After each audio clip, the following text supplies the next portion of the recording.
Salut, c'est Fred de PavPastèque. Aujourd'hui, dans cette nouvelle vidéo, on va parler des 4 plus populaires éditeurs de pages de notre CMS WordPress.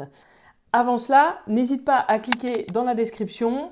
On voit ensemble la formation qu'on a créée avec Agathe de chez PavPastèque.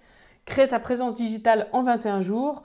On t'explique de A à Z comment mettre en place la partie marketing et mettre en place ton site internet et la mise en ligne. Pas à pas, sans ligne de code, tu suis nos pas et en 21 jours, ton site sera dehors. Donc dans cette vidéo, on va vous parler des stars de WordPress, à savoir les éditeurs de pages. Il y en a 4 principaux, donc Gutenberg, Visual Composer, WP Bakery et Elementor, avec bien sûr Elementor Pro.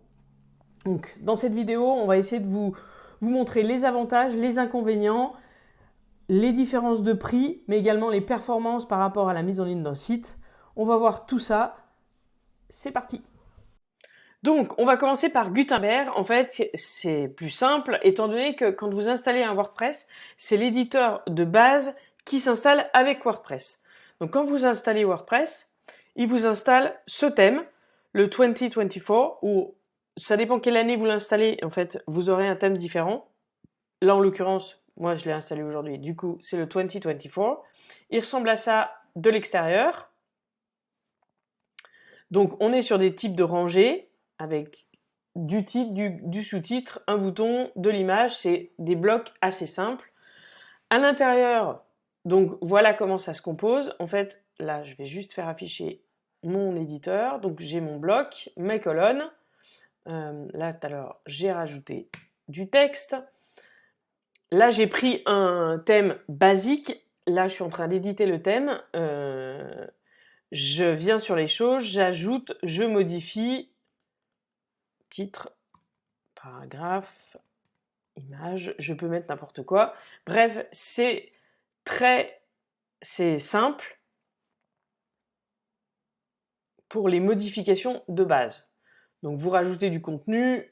Vous ajoutez, par exemple, là, si je vais ici, je fais... Là, par exemple, j'ai rajouté un paragraphe. Je fais ça et je vais rajouter une image que je vais aller chercher.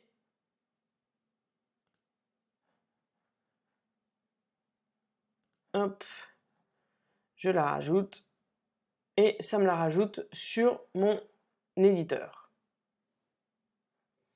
Je peux centrer ou non l'image, aligner à droite, aligner à gauche. Je choisis où mettre cette image. Donc, les avantages, c'est que c'est intégré et donc c'est intégré de base dans WordPress, donc c'est gratuit. C'est léger et rapide, c'est idéal pour des modifications de base. Par contre, les inconvénients, c'est que effectivement c'est léger et rapide, mais d'un autre côté, les fonctionnalités en termes de création, de développement, les fonctionnalités sont très limitées en fait. Après, au niveau de l'impact de la performance du WordPress, Gutenberg, étant donné qu'il est léger, étant donné qu'il y a moins de fonctionnalités, ben forcément, il impacte moins au niveau de la performance de l'affichage. Un des gros avantages, c'est qu'il est gratuit, il est déjà intégré dans la solution. Donc, c'est plus facile, enfin le point fort, c'est aussi ça. Deuxième éditeur de page, donc qu'on compare aujourd'hui, donc l'éditeur Visual Composer. Donc c'est un outil très flexible qui vous permet de faire des mises à page un peu plus complexes qu'avec Gutenberg qu'on a vu précédemment. Donc ici on est sur le site de Visual Composer. Donc les avantages en fait, c'est l'interface utilisateur conviviale, beaucoup de modules et de templates mis à disposition, compatible avec à peu près tous les thèmes de WordPress. Par contre, on reste quand même sur un petit peu plus difficile pour les débutants à prendre en main et un peu moins de fonctionnalités comparé à Elementor Pro. On va faire juste un rapide tour sur Visual Composer. Donc ici, c'est le site de base de Visual Composer. Je vais vous montrer. Alors par exemple, ici, je suis sur un site qui a été créé avec Visual Composer. on voit bien qu'on est toujours dans le même esprit que Gutenberg aussi, au niveau des bandeaux de contenu. Pareil pour ce site de vente de casquettes. Et ici, je suis directement dans l'interface pour éditer du Visual Composer. Donc là, j'ai mes éléments. Là, j'ai ma section. Ici, j'ai une image. Si je veux l'éditer, je double-clique. J'édite, je vais chercher une autre image. Si je veux éditer mon texte, je viens dessus. Là, j'ai possibilité de changer en différents titres. La typo, donc là on va chercher dans les typos de Google Fonts. Au niveau des boutons, si je veux rajouter des éléments, je peux cliquer sur le plus. Ça m'ouvre ma bibliothèque d'éléments. J'ai des éléments tout seul. J'ai également des possibilités d'avoir des templates, mais ça c'est le template que j'ai mis en place. Des blocs là, il n'y en a pas. Je vais essayer de voir si je peux avoir.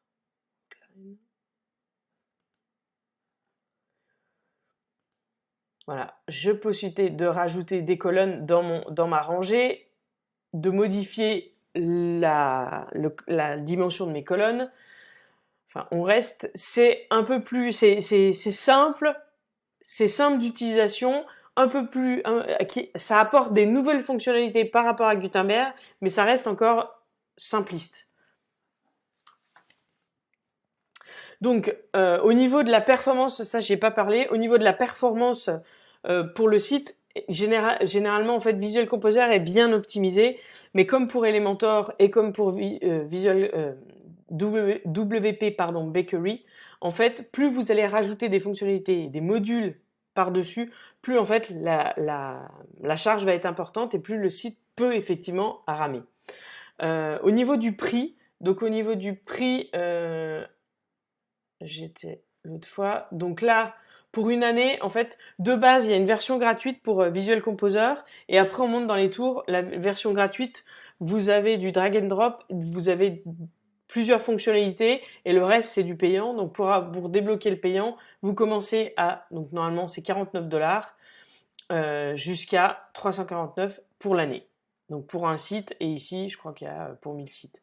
Bref, là vous avez à peu près tout ce qu'il vous faut. De toute façon, ça, en fait, ça va pas changer par rapport à si vous le prenez pour un site ou 1000 sites en fait. La différence de prix, elle se situera juste au niveau des différences si vous êtes une agence ou pas. Alors, pour ce troisième éditeur, on va parler de WP Bakery. C'est l'un des éditeurs les plus anciens et les plus populaires dans le choix au niveau des thèmes et dans l'installation. Donc, au niveau des avantages, large compatibilité avec de nombreux thèmes et de plugins, interface simple une fois prise en main. Par contre, l'inconvénient, c'est c'est une interface qui est vieillissante, étant donné que c'est un des premiers à avoir été avoir concurrencé en fait Gutenberg et a moins de flexibilité de fonctionnalité que les autres.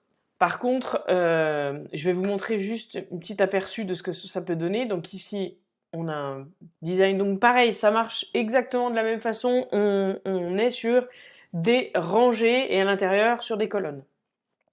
Rien de bien foufou.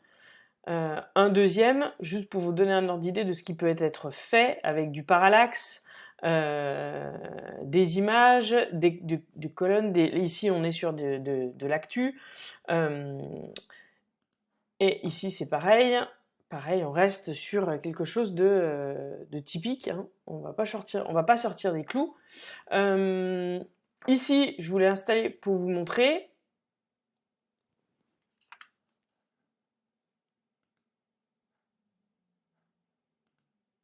Donc, si par exemple, je vais ajouter, donc si j'avais eu des modèles, là j'en ai pas, je vais ajouter un élément, donc on commence par une rangée. C'est très simple, on choisit si je veux de la 4 colonnes, de la 3 colonnes. Je viens à l'intérieur et je viens mettre un bouton, par exemple ici, j'édite mon bouton. Si je veux autre chose, je reclique sur le plus, je veux un titre, je cherche titre. Bloc de texte, voilà. mon bloc de texte. Ici, j'édite mon bloc de texte. Je mets en grand ou je mets en titre. J'enregistre et voilà, c'est du glisser-déposer. C'est aussi simple que ça. Donc, l'interface est quand même, la prise en main est simple. Par contre, effectivement, on a, voilà, en termes de fonctionnalité, on reste quand même assez restreint par rapport à, par exemple, Elementor ou Visual Composer, où on a un peu plus où on a un peu plus de choses et de fonctionnalités que l'on peut mettre en place pour son site, pour l'évolution de son site. Au niveau du prix, Bakery, on est sur voilà, 69 $ à vie pour un site. Donc c'est ce que vous avez vu à l'intérieur, il n'y a pas plus de choses que ça. On est un peu plus cher que Visual Composer. Au niveau des performances, Bakery, j'ai oublié d'en parler, au niveau des performances, WP Bakery, il est assez lourd et du coup, il peut affecter un peu plus la performance du site au global s'il est mal utilisé et surtout s'il est mal paramétré. Donc bien faire attention à cela. Et donc le dernier, mais pas les moindres, Elementor avec Elementor Pro. Donc c'est un des éditeurs les plus populaires et les plus utilisés.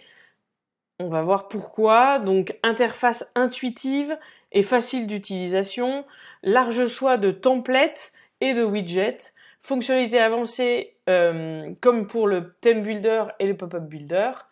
Je vais juste simplement vous montrer quelques petits exemples. Donc pareil, on reste sur de la rangée des petites choses, voilà, le Pop-up Builder qui est à droite ici, des petits effets un peu plus poussés que les autres. Là, on est sur un thème assez basique. Voilà, pareil, on est toujours sur des rangées. Là, c'est pareil. Voilà. C'est un petit tour d'horizon, hein. Simplement pour vous montrer l'interface à l'intérieur, comment c'est géré, comment c'est amené. On va le laisser se charger un petit peu. Nous, c'est ce qu'on utilise avec Agathe sur PavPastech.